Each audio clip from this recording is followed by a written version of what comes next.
On observe en ce moment une recomposition vraiment fascinante, je dirais même brutale, des équilibres en Méditerranée, en Afrique du Nord aussi. Et l'Algérie, elle, semble au cœur d'un pivot géopolitique majeur. Absolument. Et la grande surprise, c'est de voir un acteur comme l'Italie prendre une place qu'on pensait presque réservée, par habitude historique peut-être, à la France. Oui, Paris semble perdre pied, tandis que Rome avance ses pions. C'est assez frappant. C'est presque un cas d'école, non? Et c'est même plus qu'un cas d'école. Pour moi, c'est une vraie transformation stratégique qui est en train de s'accélérer. Les relations Alger-Rome-Paris sont en pleine ébullition. Oui. L'Italie, c'est plus seulement un partenaire, disons, important. Elle est vraiment en passe de devenir le partenaire stratégique numéro 1 de l'Algérie en Europe. Ce qui laisse la France dans une position... Pour le moins inconfortable, oui. On parle d'un véritable basculement.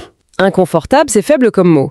L'idée même que l'Algérie ne regarde plus d'abord vers Paris, ça paraissait impensable il y a quelques années à peine.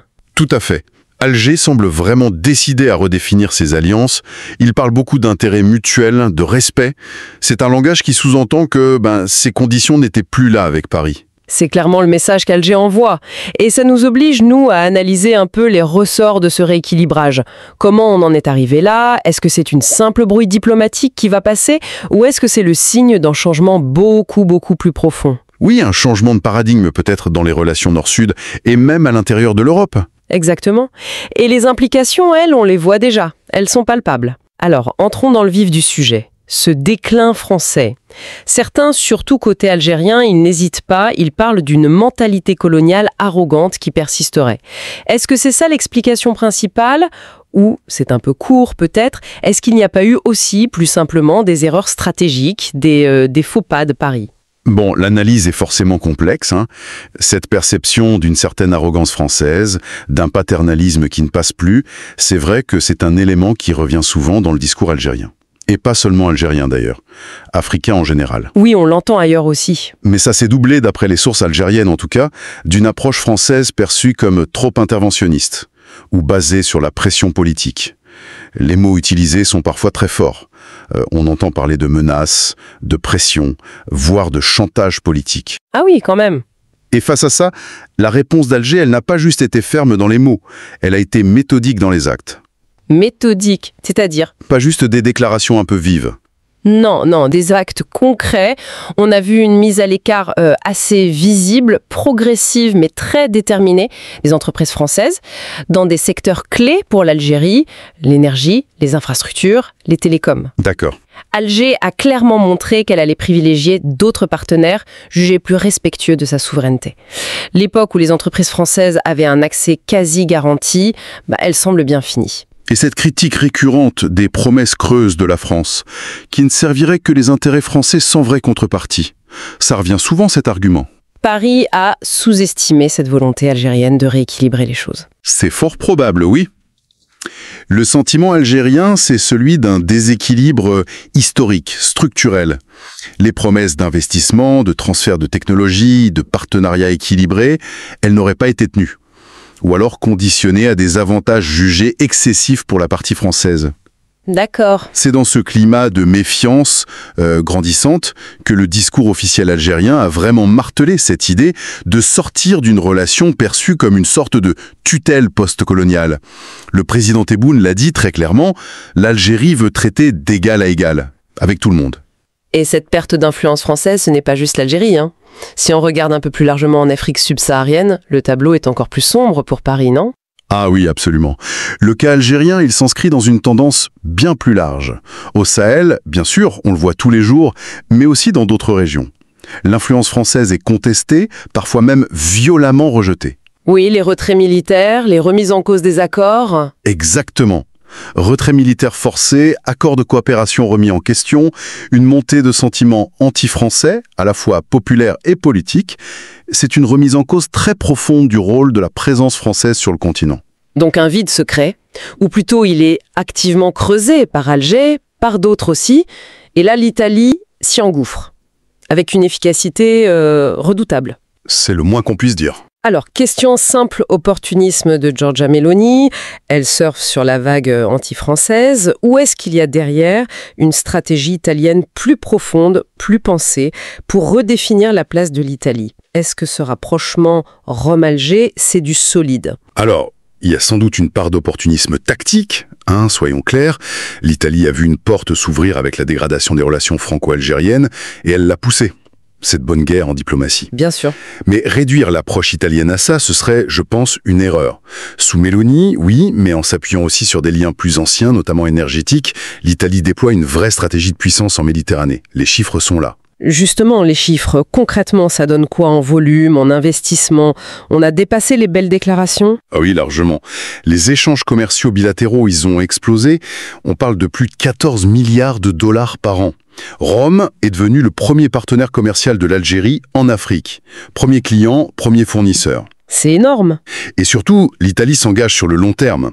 Il y a eu des accords importants signés récemment, plus d'1 milliard de dollars d'investissements directs italiens prévus en Algérie. Ah oui, dans quel secteur? Toujours le gaz? Pas seulement. Bien sûr, l'Italie cherche à sécuriser son approvisionnement en gaz algérien, surtout pour remplacer le gaz russe. C'est stratégique pour elle. Mais on parle aussi d'énergie renouvelable, d'infrastructures, l'agroalimentaire. C'est une approche assez diversifiée en fait. Une approche qui, visiblement, plaît à Alger.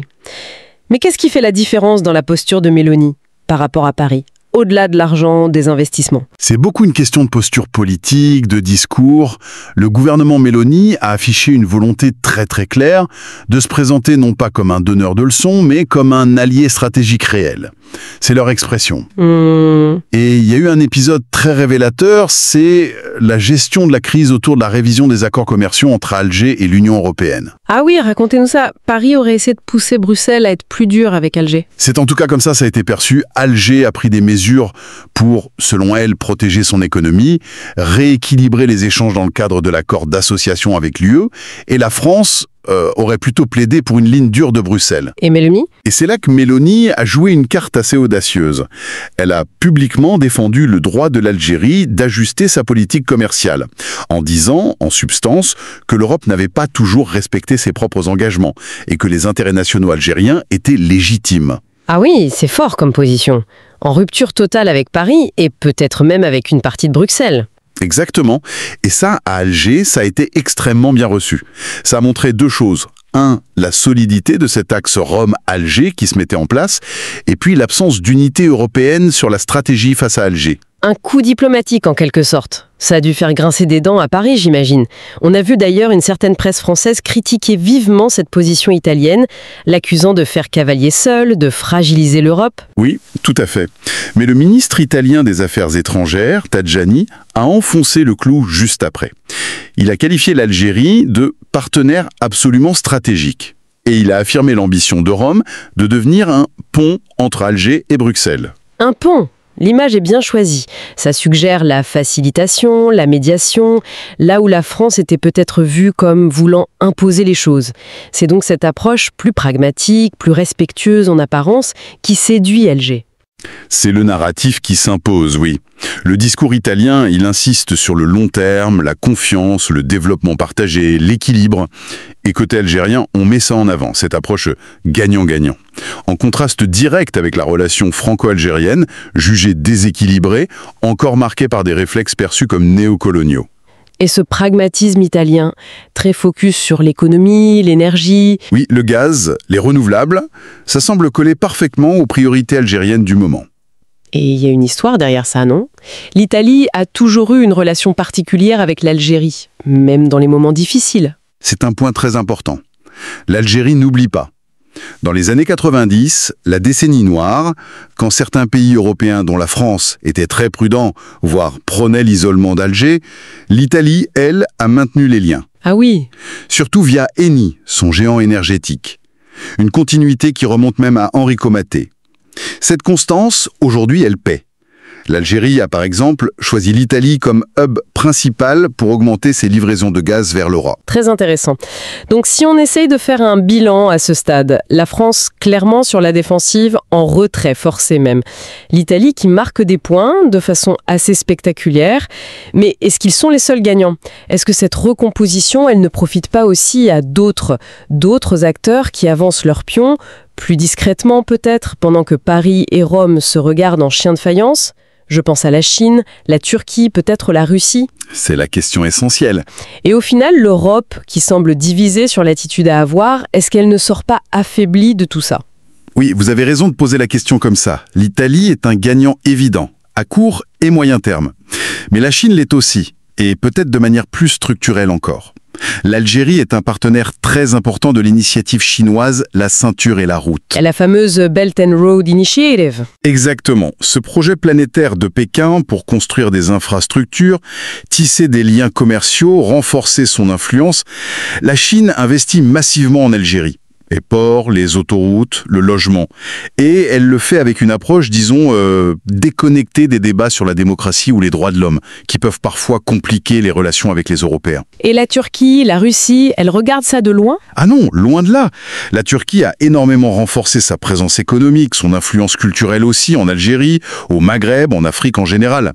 Et la Russie, elle, reste le partenaire militaire historique majeur d'Alger, même si les liens économiques sont moins forts qu'avec l'Italie ou la Chine. Donc, Paris se retrouve de plus en plus seul sur ce dossier algérien? C'est l'impression très nette. Sa tentative de mobiliser l'UE pour faire pression sur Alger, ça n'a pas vraiment marché. Il n'y avait pas de consensus à Bruxelles. L'Union européenne a donc dû revoir sa position. Elle fait machine arrière, quoique? Disons que la tendance à Bruxelles, maintenant, c'est plutôt la désescalade. On cherche des solutions consensuelles, comme on dit. Négocier des aménagements à l'accord d'association qui tiennent compte des demandes algériennes de rééquilibrage. Ce qui, au fond, est une victoire pour la ligne défendue par Alger. Et pendant que l'Europe cherche sa voie, d'autres occupent le terrain? Exactement. Le recul français, pas seulement en Algérie, mais dans toute l'Afrique dite francophone, ça crée des appels d'air stratégiques.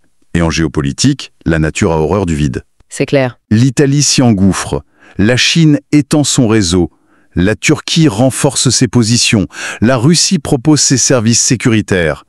Ce qu'on appelait autrefois le précaré français, bon, l'expression était peut-être exagérée, mais elle disait quelque chose. Ça ressemble aujourd'hui à un grand champ ouvert. Une zone de compétition féroce, où la France n'est plus qu'un acteur parmi d'autres. Et pas toujours le plus écouté. L'Algérie pourrait presque servir de modèle, alors, pour d'autres pays africains qui voudraient s'émanciper un peu d'une relation jugée trop pesante avec Paris. C'est une lecture possible, oui. En diversifiant ses partenariats, comme elle le fait, Italie, Chine, Turquie, Russie, et en tenant tête à Paris sur des sujets sensibles, Alger montre qu'il y a des alternatives. Qu'un pays africain peut redéfinir les termes de sa relation avec l'Europe, avec le monde, en jouant sur la compétition entre les puissances. Ce qui se passe là, sous nos yeux, c'est vraiment une redéfinition profonde de la carte géopolitique régionale.